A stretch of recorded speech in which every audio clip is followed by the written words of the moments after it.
Audrey Pulvar, bonjour. Bonjour. Bienvenue au Buzz Média Merci Orange beaucoup. Le Figaro. Vous êtes journaliste, chroniqueuse. On vous retrouve tous les jours dans l'émission de Laurence Ferrari, Le Grand 8 sur D8. Et puis un soir par semaine, voire même peut-être deux, bientôt, dans On refait le monde, l'émission de Marc-Olivier Fogiel sur RTL dans l'après-midi. Alors on va commencer par Le Grand 8, l'émission phare de D8, puisque souvenez-vous du lancement de la chaîne, vous étiez en avant. Elle a connu quelques problèmes de démarrage, il faut bien le dire. On n'était pas les seuls à être en avant. Non, mais vous étiez, voilà, avec Laurence Ferrari, l'horaire a été changé, avancé à 11h10, maintenant 11h10. 11h même. 11h, en fait, 11h midi, ça évite la concurrence des JT. Est-ce que les audiences se portent mieux? Ah oui, alors l'effet a Nettement été... mieux, parce qu'elles n'étaient pas bonnes, les audiences. Hein. Non, elles n'étaient pas satisfaisantes, on va dire, pour rester optimiste. Oui. Non, ça va beaucoup mieux, les audiences. C'est remonté à combien? Écoutez, on a fait 2,5 la semaine dernière. On est aux alentours de 1,8, 2, 2,1, 2,2, ça dépend des jours. On s'est stabilisé, on va dire, autour de 2 points, donc ce qui est bien. On a C'est en dessous de l'audience de la chaîne, donc il faut remonter encore. Il faut remonter encore. Ah, j'ai pas dit qu'on était arrivé au bout. On continue les efforts, mais on partait de beaucoup plus loin. Et puis surtout, on a de très bons résultats. Puisqu'on parle de cible entre guillemets, on a de très bons résultats sur les CSP+, qui sont voilà. D'après vous, c'était quoi le péché de jeunesse de cette émission? Écoutez, moi, je pense d'abord que le fait qu'elle n'ait pas été en direct pour une émission qui quand même colle beaucoup à l'actu, c'est un peu embêtant. Mais ça, tout le monde en était conscient. Tout le monde dans l'équipe parmi les animatrices et dans l'équipe qui est autour de nous voulait passer au direct. C'était pas possible parce qu'on n'était pas encore organisé pour ça. Donc déjà, c'est un point important. Ensuite, ça ressemble un peu plus à une émission de télé avec un vrai plateau, un studio un peu mieux équipé. Et puis on a reséquencé le conducteur, on a musclé un peu le conducteur. Et je pense que voilà, on a. Et il y a eu des tensions dans l'équipe entre les chroniqueuses ou pas? Non. Alors ça, c'est le grand rêve, le grand mythe. Il faudrait que parce qu'on est 5 filles, il faut qu'il y en ait une qui tire la couverture. Non. Franchement, je ne vais pas vous dire que ça nous arrive jamais d'avoir des petits bisbis parce que c'est une communauté humaine et forcément, il y a des jours où il y en a un ou une qui est mal luné. Ou voilà, mais globalement, ça se passe bien. Et vous avez l'assurance que ça va continuer la saison prochaine? Écoutez, on n'est jamais sûr de ce genre de choses, mais Rodolphe Belmer nous a donné 2 ans pour nous installer. Donc il vous a laissé. Il l'a dit publiquement. 2 ans.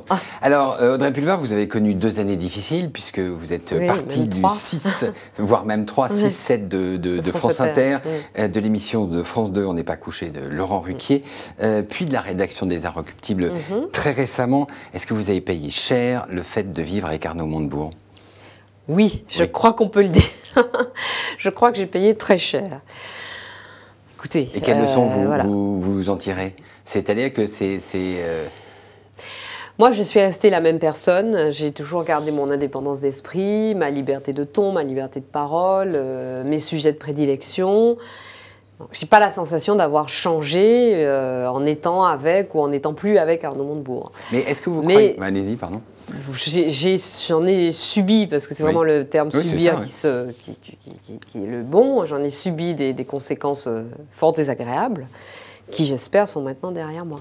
Mais est-ce que vous pensez que les services publics, parce que paradoxalement c'est France Inter et France 2 qui vous ont lâché, sont plus à cheval sur ces principes que des entreprises privées? Qu'elles soient à cheval sur le principe de la séparation des pouvoirs, le 4e pouvoir des médias et le pouvoir politique, tant mieux. Il est hors de question pour moi de m'en plaindre. Ce que j'ai mal compris, c'est que par exemple sur l'émission On n'est pas couché, où à la fois la productrice Catherine Barma et le présentateur Laurent Ruquier, et créateur de cette émission, voulaient que je reste, on est souhaité que je m'en aille, alors que, encore une fois, à la fois Barma et Ruquier voulaient que je reste. Moi, je souhaitais rester. Donc il y a eu des pressions de la direction, c'est ça?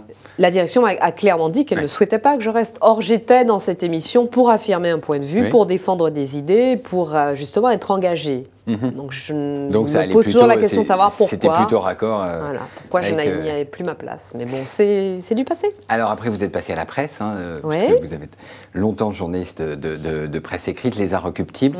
Et là, il y a eu un clash avec Mathieu Pigasse, le propriétaire des Inrecuptibles. Vous disiez, vous demandiez plus de moyens financiers.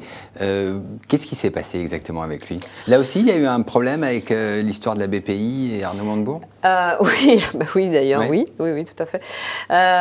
Écoutez, je pense qu'il y a eu un problème de confiance, de relation de confiance qui a été rompue assez vite, alors que c'était parti très bien entre nous, justement du fait de cette affaire de la BPI qui est venue complètement polluer la relation entre l'actionnaire qu'est Mathieu Pigasse et la directrice générale que j'étais, parce que j'étais la compagne d'Arnaud Montebourg, etc. Donc, ça a complètement faussé le climat entre nous. Moi, j'essayais de rester en dehors de tout ça en disant mais ça, c'est une affaire entre le ministre du Redressement Productif et la Banque Lazare ou éventuellement Pierre Moscovici, tout ça, mais pas moi.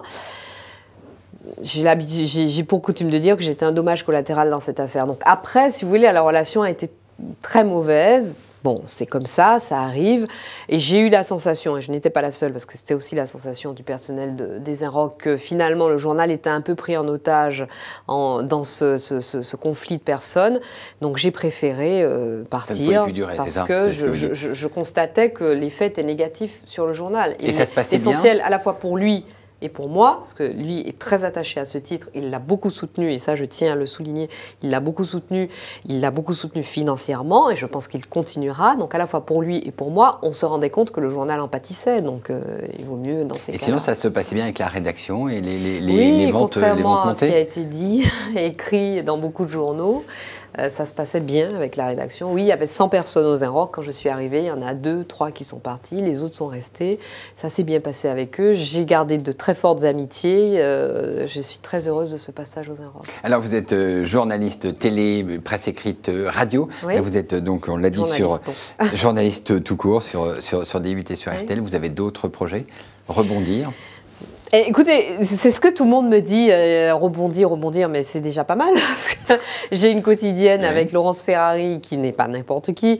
Laurence Ferrari. Non, mais vous aviez l'habitude d'être plutôt devant, puisque vous avez présenté des JT, vous avez animé des tranches d'information. Là, vous êtes parmi, dirais-je. Exact, tout à fait. Mais bon, vous savez, je vais bientôt avoir 41 ans, donc j'espère que j'ai encore 30 années au moins d'activité professionnelle devant moi, donc j'ai le temps.